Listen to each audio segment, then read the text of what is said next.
Hi guys, and welcome back. It's so good to see you guys again and to be back. I know it's been a long while on the channel, and I am so excited to see you guys again, to hear from you, to do readings for you.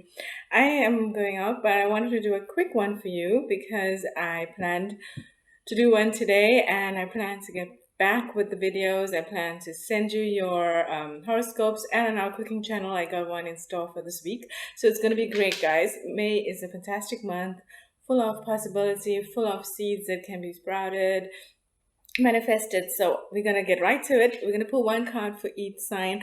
I do want to remind you, I know I didn't the newsletter I was meaning to send from beginning of the year and tell you guys about the new year energy, and then the new year Chinese the new no the Chinese new year energy, I can say it. And I procrastinated because I think I needed that time out, I needed that break, and I think there were a lot of cycles ending and beginning for me personally, just like collectively for the world, right? Because we move from a 9 year cycle to a 1 year, and that usually happens around the Chinese New Year, not at the Western calendar, January. So it was time that I needed, and I'm sure my collective, those that I read for, probably needed time out too. So we're back and better than before. I'm gonna pull one card for each. And while I was shuffling, the cards were popping out, which usually happens when we have retreated our energy for a while. So this card popped out, body care, and I reshuffled, got another card, and this popped out again. So I'm going to take this card as a collective. First of all, everybody needs to be taking more care of themselves, orderly self-care, self-love. Do what you love, do what makes you happy. Stop putting performance for everybody else. Do what you love to do, okay? I mean, when I say everybody else, of course there's people and things you care about, but you do it for yourself. You also need to make time for yourself, for your priorities, for you, yeah, the things you love doing, because that's what self-love and self-care is. Often, maybe this is the collective message. Often I was confused as a young person. I would be like, what I could, and a lot of people who have readings with me also sometimes are confused. What is self-love and self-care? It's just taking care or loving somebody else the way you would, sorry, taking care or loving yourself the way you would care or love for somebody else. So the things you would do, the little thoughtful gestures, doing it for yourself, the time you'd make, the energy you'd give, giving it to yourself. One. Two, did you notice how I accidentally said giving it to others before I said give it to yourself?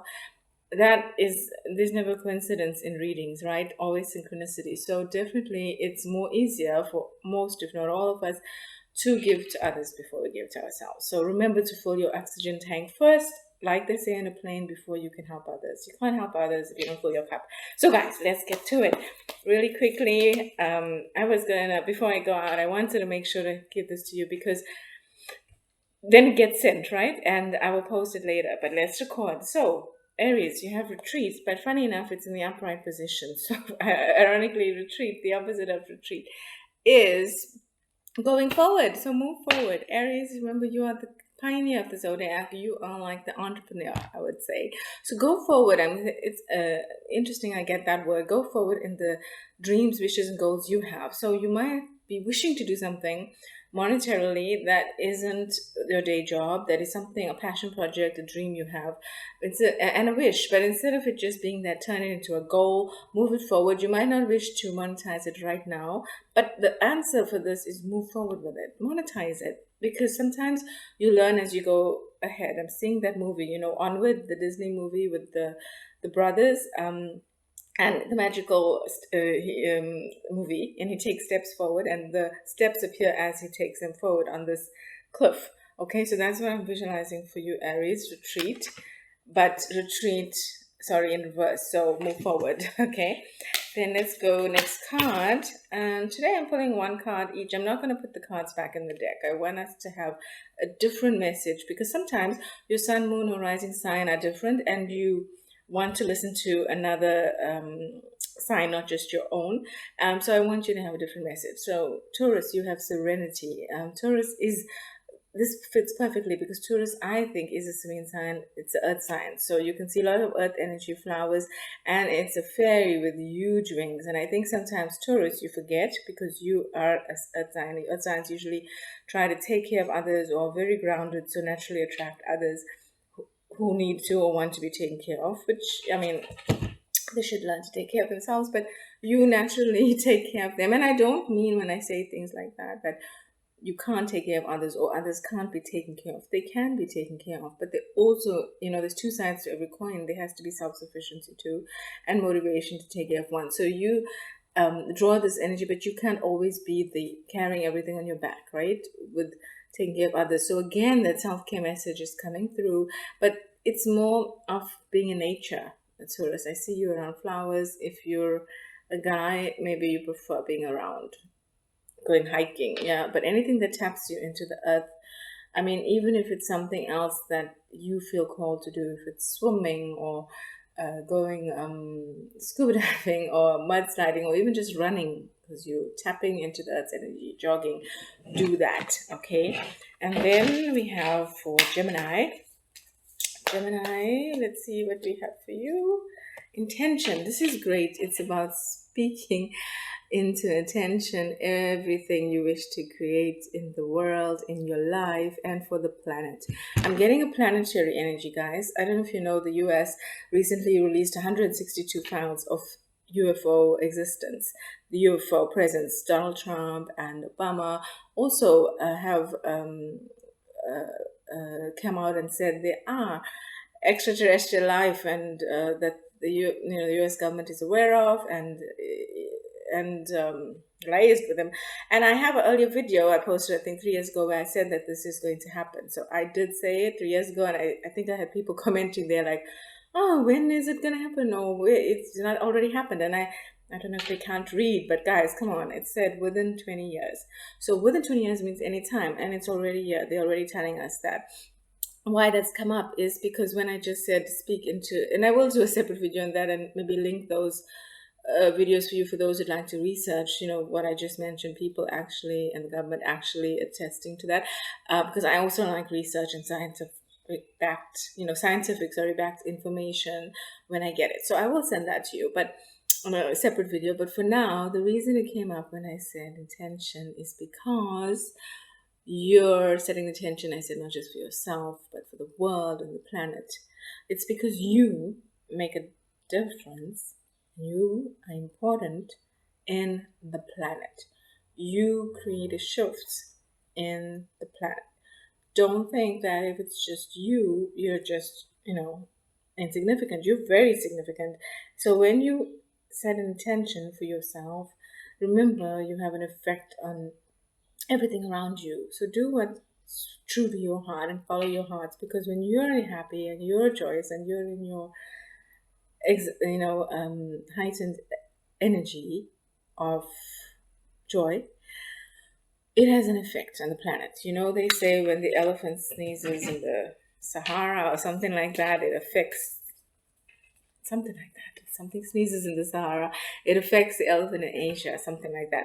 Next card, yeah, wow, we have Leo, we have abundance, and I am not sorry, I'm Cancer. Next is Cancer.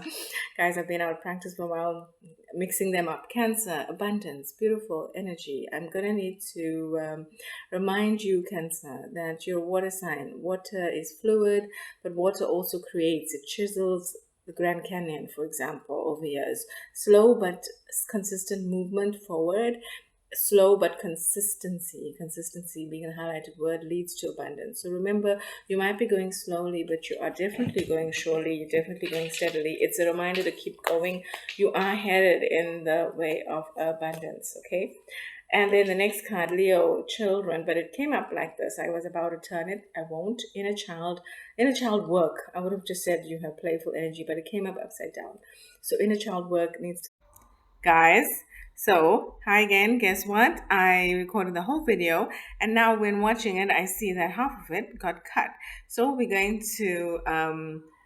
Fortunately, I still have the layout on the table, which is ironic because usually I always shuffle and put the cards back, and today I left them. And so we're going to just finish up. I think we recorded up until Leo. So we're going to continue with Leo. You have the child card, and it's upside down, yeah? So it's just a reminder to work, and I think I said it, inner child work, yeah?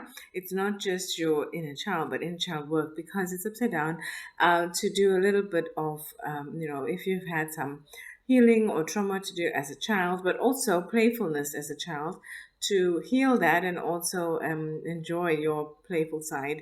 That will help heal your emotions that may have been unresolved from a child. Remembering the Ho'oponopono technique of "I'm sorry, please forgive me, I love you, thank you," repeating that as a mantra. But more importantly, remember to make time to play. So and healing, we forget how healing play and laughter and humor is. So remember that, guys. And the next card, before I mention the next card, I just want to remind everyone about May. I did say that May is the month where it has, great manifestation energy. It's also Adhik Maas in the Hindu calendar, which is a month. It's like a bonus month because Vedic or Eastern astrology is based on Vedic astrology, which is the moon, right? The lunar astrology, not solar, not the sun. So there's an extra month of 28 days this month, approximately 20 days from middle of May to mid of June. That's a really lucky month. It's a great month because it's like having a bonus, so extra of everything, abundance of everything. So it's a great time to manifest. And also, again, I remind you, in Western astrology, I forgot the actual astrological um, significance, but I will check that and let you know. I will post it. But just to let you know that this time, I think it's something similar to void of course, when the moon is void of course. And so at this time, it's also great energy because, when something's void of course, there's a void, yeah, or like a void of energy, like before there's a birthing or before a baby is born, there's 9 months of baby growing in darkness. Similarly, it's fertile time when there's a void for growth, yeah, for a seed to grow. So plant your seeds this month, guys, for all signs this applies to.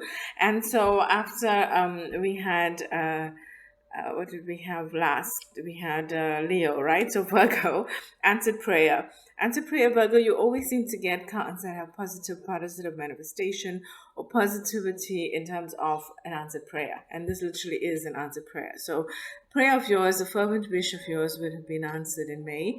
I think that in June it looks more that it would be growing or prospering or expanding. Yeah, but obviously you have to put in the work and take action to do that. And then we have after Virgo, we have Libra. Libra, you got the balance card upside down, which is funny because your symbol for your sign is scales, yeah, which is all about balance. Libra is all about balance. So there's something I feel like you're a bit off balance, Libra, and this energy reminds. It's unlike the cards we usually pull for Libra. So remembering that it's mid here, it's a few months away from your solar return of your birthday in around couple of months time. So whatever's throwing you off balance, whatever part of your life, well, you need to help, like a car, seeing the tires of the wheel are all aligned, right? So if one tire is off, it causes an imbalance with all. So you need to take some time out, have some quiet time, some time with yourself, and figure out what it is or which part of your life, which aspect you need to bring back. I'm seeing like reining it back, or allowing some space and time and flexibility to yourself in that aspect of life to help you bring back all aspects of life into balance. Great. So that was Libra, and then we have Scorpio. Scorpio, you have spiritual growth in reverse. Yeah, and I said I'm taking cards in reverse today. So Scorpio, you're one of the usually a water sign. You're ruled by Mars, although you do have a temperamental nature at times, or a mild, let's say mild temperamental nature, because everybody has temperament, right? Everybody has temperamental nature, but at times, though you're a water sign, and although sometimes still waters run deep with you, at times you do show your hand of going, of course, to an aligned nature that you would like to be, to a spiritually evolved nature. So I think that's one of those times where you feel a little bit, I would say, off center. I'm not saying the same as your previous sign Libra, which was off balance, but then again, Libra, Scorpio, they're one after the other, and often our evolution or our experiences or even our imbalances are related, right, to the signs before and after us we could experience. But right now you're feeling like you are exhibiting a lack of spiritual growth. So just remember to ground yourself, Scorpio, and connect to yourself and get back into tune with yourself to help, again, connect the dots in all areas of your life, okay? because you are a wise, spiritually grown sign. And next, we have Sagittarius. We have new love, great energy. The new love here, I'm seeing, could be a new relationship. It could be a new agape friendship. It could be something just getting off the ground, like, and getting to know someone, not full blown, romance yet. Maybe you're still friends or in a friend group or dating or group dating, but it's also self love and love for yourself, similar to the collective message we had, which was self-care. Yeah, so make some time for this. This is great energy, Sag, especially May, and it's a great time of year, whichever hemisphere you're in, northern or southern. It's either spring or autumn, so the weather's not one or the other extreme. It's great to go out, spend some time in nature. I'm just seeing a very happy-go-lucky energy here. Lovely. And then we have freedom. I'm watching the clock because I don't want it to cut and me go on and not know, but it seems to be fine, so we're good to go. We have freedom, right? So we have a Capricorn with freedom in reverse. So you might have been feeling a lack of freedom, Capricorn. I'm sorry to say, as a cardinal sign, you do like freedom, right? Freedom of physical freedom, persona, but also financial freedom, all types of freedom. So you might be feeling a lack of freedom if one, if not all of these. Don't worry, Capricorn, it will get better. Again, you just need to, you're halfway, I think, from your solar return, right, at the end of the year. So you just need to, I think, prioritize. I see a list, like listing down what's your most important priority. For example, make it simple, make top 3 instead of top 10, your top 3 priorities, and act on at least one of them, your most important one, the one that will have most impact on your life to impact your freedom, yeah, whichever freedom is inhibiting you the most. And you will see movement there, provided you take traction and do the work required with that, or the task or action you set aside for yourself, right, the plan of action. Good. Next, we have Aquarius. Aquarius, you have self-acceptance. I'm also seeing Aquarius getting the ducks in a row. Self-acceptance in terms of accepting the things you need to do, accepting the things you need to get done in your life and doing them, yeah? Usually when we pick the self-acceptance card for Aquarius, usually it's about personality, it's about people, right? But this time I'm saying it's about doing, it's about action, it's about accepting what you need to do in whichever area of your life, or maybe more than one, and doing them, listing them, setting tasks. Even if it's a menial task or minor things that you accomplish, you're still moving forward. Yeah, it's important that we move forward, that even if it's small, that we're not stagnant, right? We move forward. Great. Last, we have ideas and inspiration for Pisces. We're all on track with time. Pisces, you're a great sign, again, water, flowing, great energy, but you forget sometimes, I think, to put your plans into action. It's going to be really great and easier for you to put your ideas into action by noting your dreams, wishes, and goals down, making them from wishes, right brain, right, into action-oriented left brain, analytical list, so that you can achieve them. Don't take some time out, even if you wake up half hour earlier or 20 minutes earlier and arrive 20 minutes or half hour earlier to work or wherever you work at home, to your desk, but to write down and note down what is your priorities for the week, for the day, for the tasks required, and giving it a time, scheduling it so it actually happens. And if it doesn't happen, rescheduling it, right? Not letting it go off your to-do list, but noting your ideas and inspirations is going to help you move it forward. Again, take maybe the top 3 and maybe prioritize the most important one with the most impact in your life. That way you will see traction. It'll inspire you to do the second and the third, right, in the months or weeks to come. Great, guys. So that was your reading for today for May. I will post June soon. Remember, overall, to take care of yourself, self-care, self-love. May is a great month with the void energy of creation, so that seeds can grow, with Adhik Maas, with Western astrology, void, I think, of course. And the energy is great for growth and manifestation. So guys, I will be posting soon again. I hope you enjoyed this. It was so great to be back, especially after being away for some time, and it was lovely energy to bring back to you. I'm looking forward to hanging out again soon this week, because we will do June. Okay, that'll be great, short and to the point. So all right, guys, have a great May, and see you soon, and June. Bye. Okay, guys, one more thing. So there's a part 3 now, but today is the 31st of May, so it's a full moon, blue moon energy. It's a great energy, and that's one of the reasons I made sure to post today. It's a great energy to release what no longer serves you, and to plant seeds, like we said, with the Eastern influences and the Western influences of astrology. Western astrology, void of course, astrological energy, and Eastern astrology, the Adhik Maas energy of abundance. It's a great time to get back into alignment. And with this blue moon energy today, it's a great time to get back into alignment with yourself, release what no longer serves you, which allows you to get back into alignment with yourself and with what does align with you and what does serve you, and who and where and how and from, right? All those things that do serve you and that you align to. So enjoy this month, gain, plant your seeds, and see you soon.